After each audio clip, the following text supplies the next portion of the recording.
Hi, welcome back to my channel. Today's video is going to be a 35-week pregnancy update.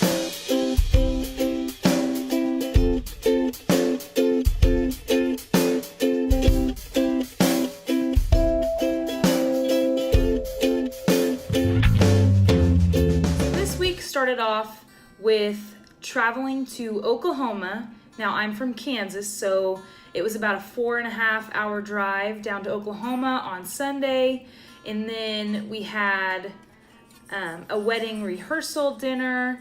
And then the next day we went out and pampered ourselves, got our nails done and our toes done. And then the day after was the day of the wedding. It was on a Tuesday night. It was a beautiful wedding. The girls had to be at the venue at 9 a.m., the girls who were in the wedding. And so it made for a really long day, especially being pregnant. But needless to say, the wedding was beautiful. The ceremony was outdoors, which was a little hot, but we weren't out there for too long, so it was well worth it. And the reception started after the ceremony, and it was just so beautiful. And there were live flowers, and the DJ was awesome. There were so many people there to celebrate. We did have to wake up pretty early the next day to travel back to Kansas, as it was the 4th of July, and that is my mom's birthday. And so we got up at about 6:30. We had breakfast, packed up the truck, and went ahead and drove back. And when we got back, we basically got home, had a snack, let our dogs out. We hadn't seen them in a few days. And then we left and went to the 4th of July / birthday party. Now, this party was outdoors for the most part. It was a pool party.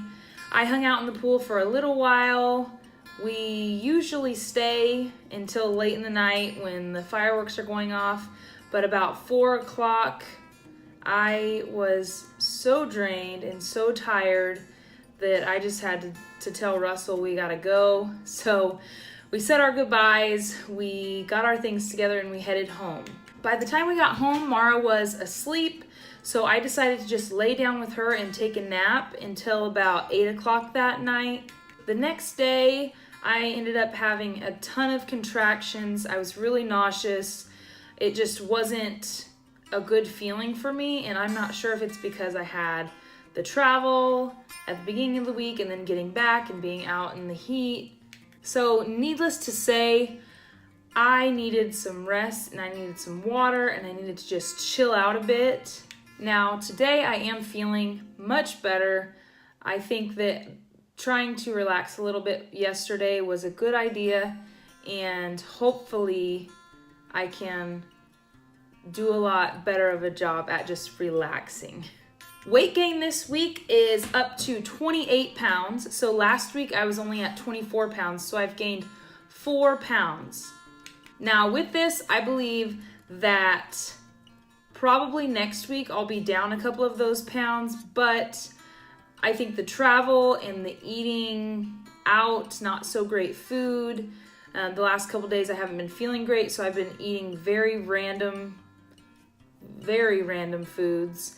And I knew I would be traveling to Oklahoma at the beginning of this week, so last week I really didn't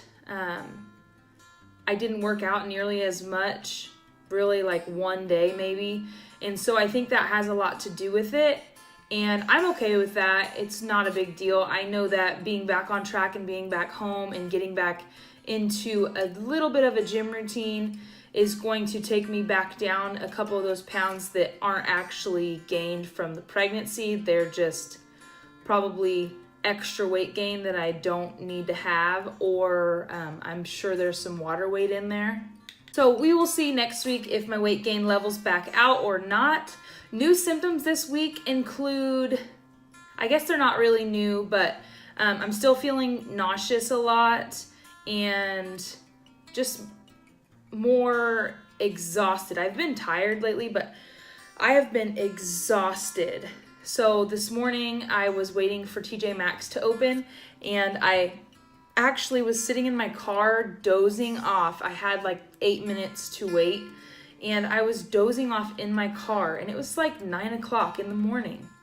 So hopefully I can just get some good sleep this week, and that will kind of deal with the exhaustion a little bit. And then my last symptom is just that I've been having I've been having tons of Braxton Hicks, and not just the regular Braxton Hicks that I've been having. They have come with a little bit of back pain, not super severe back pain, but just enough to where it makes me think like, whoa, is that supposed to be happening or not? So we will see in the next couple weeks. I'm just going to try to stay hydrated and keep myself active so that I can know in the next few weeks whether I'm starting to have real contractions or not, because it is a little confusing when I start getting pain in other areas with my Braxton Hicks. Some products I love this week are still the Prilosec. I have been having a little bit of reflux, I would say, but it's not the type that burns. It's just that I might eat a little bit too much or drink a little bit too much, and I can feel it coming up a little bit, but it doesn't burn at all. I just take the Prilosec once a day, and again, if you're having trouble with heartburn or reflux, make sure you talk to your provider and see what they think that you should do about it. For me, Tums just weren't cutting it, and so that is what my midwife recommended me to do. The next favorite is this Palmer's Cocoa Butter. This is specifically, I'm not sure if you're going to be able to see that. This is specifically for stretch marks, and I've been using this for about a week and a half now. I had been using just regular Aveeno baby lotion because that's what I use on the rest of my body, but I decided that with the stretch marks that I got from my first pregnancy, I wanted to go ahead and start putting this lotion on. It is not to prevent stretch marks, but it is to help disguise them or help.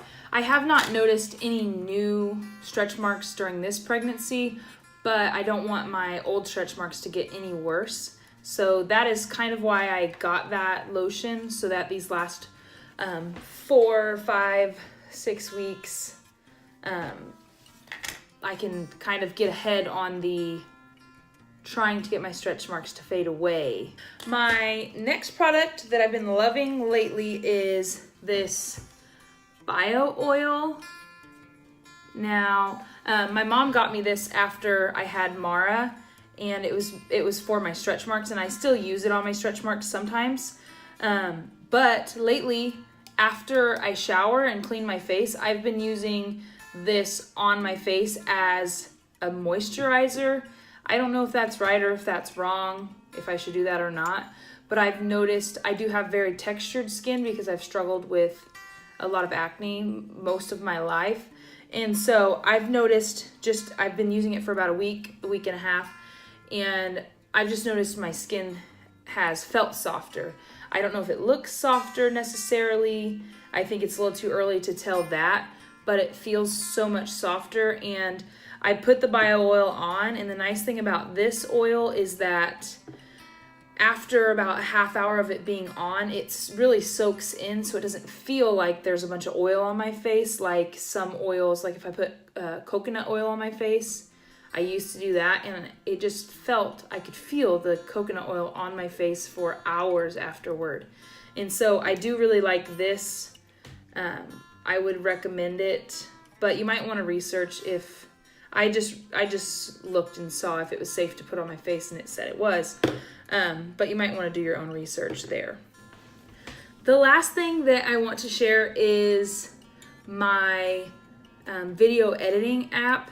I actually use my phone for my videos right now, and I use my phone for editing. So everything happens on my phone, and then I switch it over to the computer and upload from the computer. But the app is called VivaVideo, and it is, I believe, I got the year subscription for about $10.99 because it was on sale. I think it's usually like 50 something, but I think it's pretty much always on sale to get people to use it. And I have found it very user friendly, and it is something to where if you're new on YouTube or just want to make videos for fun, it is very, very simple to either upload straight into, my dogs are going crazy, to either upload straight into the app or record on your phone and then move your videos into the app and edit them from there. And I will go ahead and show you a screenshot of what it looks like when you're in the app. That's going to be all for products I love this week. I will make sure to link the things that I mentioned below in the description box, so check them out if you feel like you are interested. Looking ahead to week 36, I am planning on packing the baby's diaper / hospital bag and packing my hospital bag, and I will have separate videos for each, so stay tuned for that. That is going to be it for my 35-week pregnancy update. Please be sure to like and subscribe, and we'll see you next time. Here is my 35-week bump update. I am wearing Lululemon leggings. They are folded down. But there you have it.